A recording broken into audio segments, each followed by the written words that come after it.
안녕하십니까. 반갑습니다. 먼저 여러분을 축복합니다.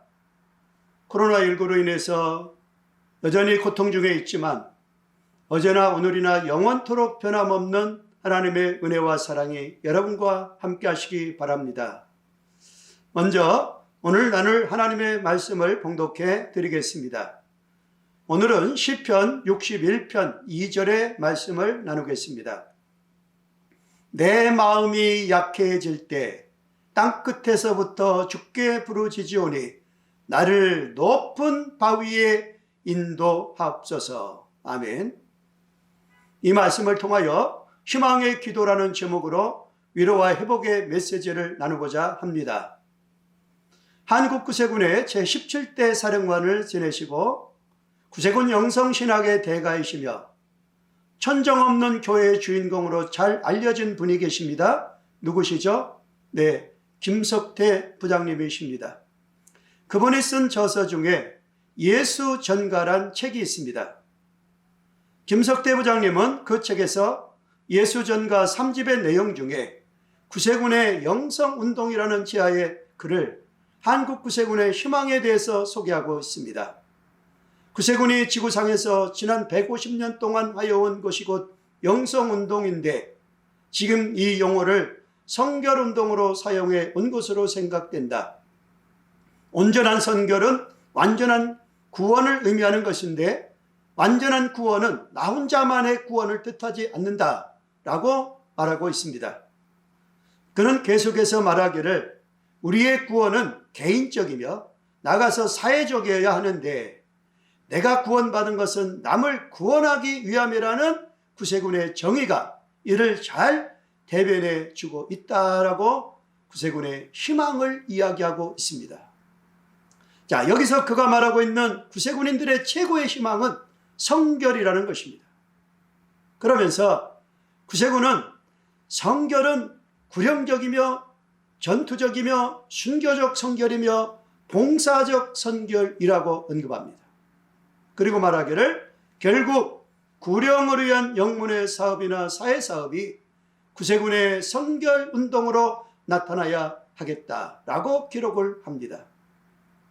저는 이 글을 가만히 읽으면서 이것은 일평생 주와 구세군을 위해서 몸바쳐 헌신한 한 시대를 이끌었던 지도자의 희망이라는 생각이 들었습니다. 동시에 이것은 우리 구세군인 모두의 희망이며 영성이어야 한다는 생각을 가져보았습니다. 자, 그러면 오늘 우리들의 가슴 속에 타오르고 있는 희망의 영성은 무엇일까? 그리고 그 희망의 영성은 어디서 찾을 수가 있을까? 코로나19로 모두가 다 어려워지고 교회 예배마저 자유롭지 못한 고난의 시간입니다. 자, 이런 시간에 교회를 교회되게 하고 쇠약한 교회를 다시 일어나게 하고 지속적으로 열매를 맺는 교회로 부흥하게 되는 희망, 그것은 우리 모두가 어디를 지향하고 있는가에 달려있다고 봅니다. 만일 권위와 위엄과 높음을 자랑하는 백향목을 지향하고 있다면 여기서는 희망을 찾을 수가 없을 것입니다. 반면에 오히려 낮음과 비천함, 겸손함을 상징하고 이스라엘 어디서나 잘 자라며 바위 틈, 돌틈에 널려있는 그리 값어치가 나가지는 않지만 그러나 이스라엘 사람들의 삶에 있어서 없어서는 안 되는 꼭 필요한 성경에 자주 등장하는 식물, 그것이 바로 우슬초입니다. 백향목과 대비되는 개념이 우슬초입니다. 우리가 이 우슬초를 지향하고 있다면 여기에 희망을 걸어볼 수가 있다는 것입니다. 자, 오늘 본문의 말씀은 시편 61편의 말씀입니다. 고난의 속에서도 바라보는 희망의 영성이 진하게 배어있는 말씀들입니다. 표저에서 소개하고 있는 대로 시편 61편 본문은 다윗의 시입니다. 다윗이 직접 겪었던 어떤 체험, 그가 겪었던 역사적 사건을 배경으로 하고 있습니다. 오늘 본문에서 다윗이 체험한 내용이 무엇입니까? 그것은 본문 2절 말씀, 땅끝에서부터 주께 부르짖는 체험이라고 밝히고 있습니다. 여기서 그가 밝히고 있는 땅끝은 절망의 현장입니다. 아무런 희망이 없어 보입니다. 그래서 주께 부르짖었다는 내용입니다. 이 부르짖었다는 말씀이 희망의 영성이며 희망의 기도입니다. 그렇습니다. 그는 지금 땅끝 벼랑 끝에 와 있습니다. 고난의 궁지에 몰려 있습니다.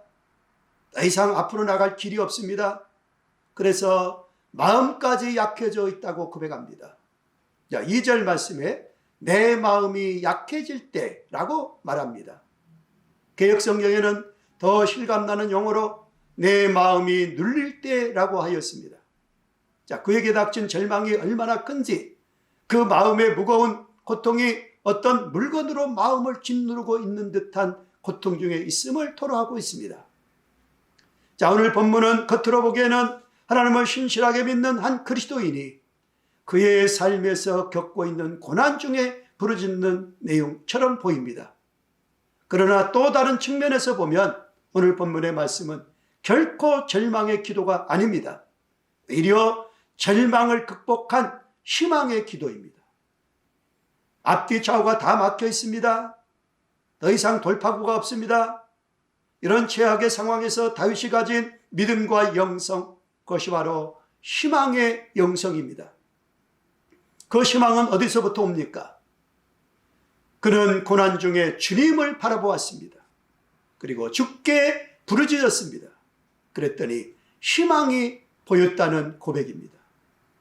그 희망을 부여잡고 다시 일어나게 되었다는 고백입니다. 광야에서 사막에서 다시 일어설 수 있는 힘을 얻게 되었다고 고백합니다. 이것이 바로 희망의 영성입니다. 오늘 다윗이 드린 희망의 기도의 내용이 무엇입니까? 이 말씀 우리가 살펴보기를 원합니다. 먼저 다윗은 하나님께 인도되기를 희망하였습니다. 오늘 2절 말씀에 나보다 높은 바위 위에 나를 인도하소서라고 말씀하십니다.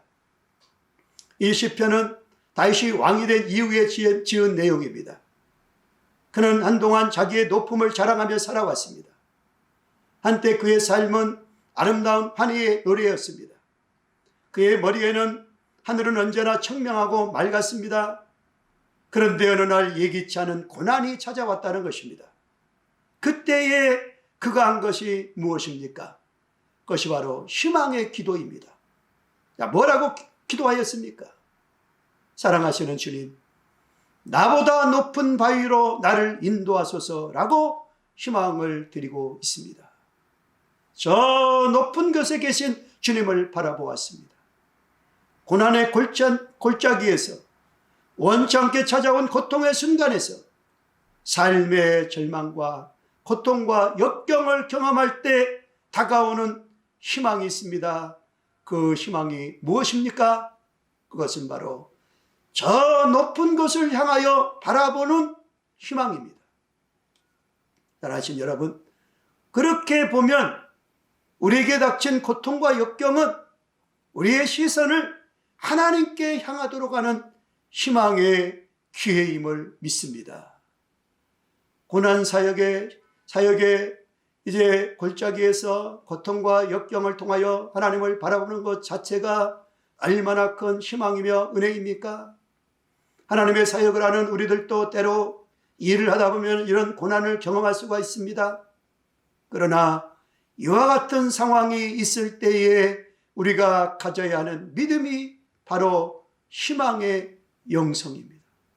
고난의 순간에 우리가 드리는 희망의 기도는 하나님이 나를 인도해 주시는 것이라는 희망입니다. 일어날 기락조차 없고 앞으로 나아갈 힘조차 남아있지 않은 이 절망의 순간에 드리는 희망의 기도, 그것은 나를 하나님 저 높은 곳으로 인도하옵소서. 이러한 희망의 기도가 우리를 고난에서 승리로 이끌어 줄 것입니다. 자, 적용하겠습니다. 구세군의 희망이 무엇입니까? 그것은 완전한 구원을 의미하는 온전한 성결입니다. 다음 두 번째로, 내 마음이 약해질 때 주시는 희망이 무엇입니까? 그것은 저 높은 곳을 향하여 바라보며 주께 부르짖는 희망의 영성입니다. 다음 세 번째로 고통과 역경의 의미가 무엇입니까? 그것은 우리의 시선을 하나님께 향하게 만드는 희망의 기회입니다. 오늘도 이 희망의 영성으로 승리하는 여러분이 되시기를 바랍니다. 감사합니다.